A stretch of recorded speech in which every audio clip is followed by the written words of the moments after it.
초미세먼지는 신체적 건강만을 위협하는 것이 아닙니다. 놀랍게도 초미세먼지가 인간의 정신건강에까지 영향을 미칠 수 있다는 연구 결과도 있습니다. 2012년 국내 연구진은 스스로 생을 마감한 4,300여 명을 대상으로 연구를 했습니다. 미세먼지 농도가 25% 증가할수록 자살률은 9% 증가하며 심혈관 질환을 가진 환자의 경우에는 19%까지 자살이 증가했었습니다.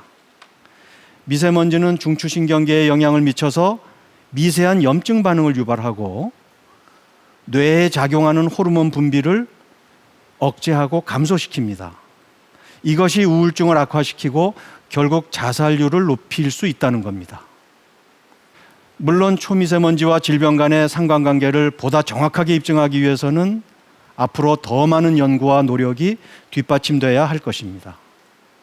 네, 안녕하세요. 저는 미래참여당 김혜인이라고 합니다. 네, 아까 영상에서 미세먼지 얘기를 하면서 스모그나 이런 것도 나왔는데 우리가 흔히 알고 있는 황사나 미세먼지, 스모그가 어떻게 다른지 궁금해요.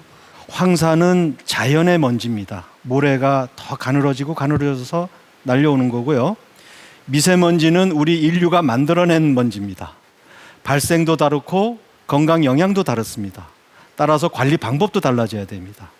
스모그는 일반적인 용어입니다. 그래서 미세먼지 또는 유해가스, 습기 이런 것들이 혼재되어 있는 하나의 그 종합 대기오염 상황이다 이렇게 보시면 되고 우리가 그런 상황을 통칭해서 스모그다 이렇게 얘기를 합니다. 그렇다면 우리나라를 뒤덮은 이 미세먼지는 대체 어디서 생기는 걸까요? 모두 중국에서 날아오는 걸까요? 아니면 다른 이유가 있는 걸까요? 저는 이 궁금증을 풀기 위해 대한민국의 대표적인 청정 지역을 찾았습니다. 바로 제주도입니다.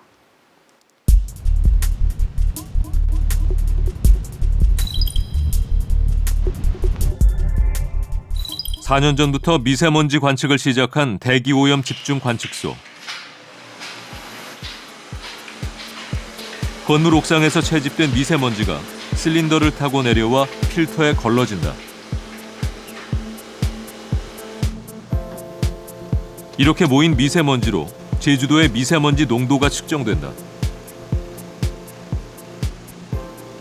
초미세먼지, 즉 PM2.5 이하의 아주 작은 먼지를 24시간 동안 포집한 필터의 모습입니다. 이 필터는 원래 흰색을 보였는데 포집을 한 후의 모습은 아주 까만 모습을 보여주고 있습니다. 미세먼지 농도가 상대적으로 높았던 1월 4일의 필터에 까맣게 미세먼지가 침착해 있다. 문제는 이런 미세먼지 고농도 현상이 빈번하게 관측되고 있다는 점이다. 2014년 한 해 동안 100마이크로그램 이상의 고농도 현상이 10회 가까이 기록됐다.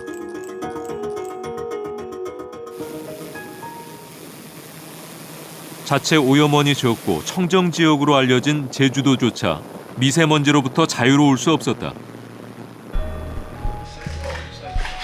그렇다면 제주도에 찾아온 미세먼지는 어디에서 비롯되는 것일까? 미세먼지 농도가 135 마이크로그램이었던 지난 12월 26일에 미세먼지의 이동 경로를 살펴봤다. 붉은 색깔의 고농도 미세먼지가 서해를 건너오는 모습이다. 반면 국내 타 지역으로부터는 오염물질이 유입되지 않고 있다. 영남이나 호남 같은 내륙 지역의 미세먼지 영향을 충분히 받을 수 있습니다. 그런데 이 사례 같은 경우는 제주도와 일부 남부 지역을 제외하고는 상당히 깨끗한 상태인 걸 확인할 수 있습니다. 중국발 미세먼지의 영향을 제주도에서도 직접적으로 받고 있다는 걸 보여주고 있습니다. KBS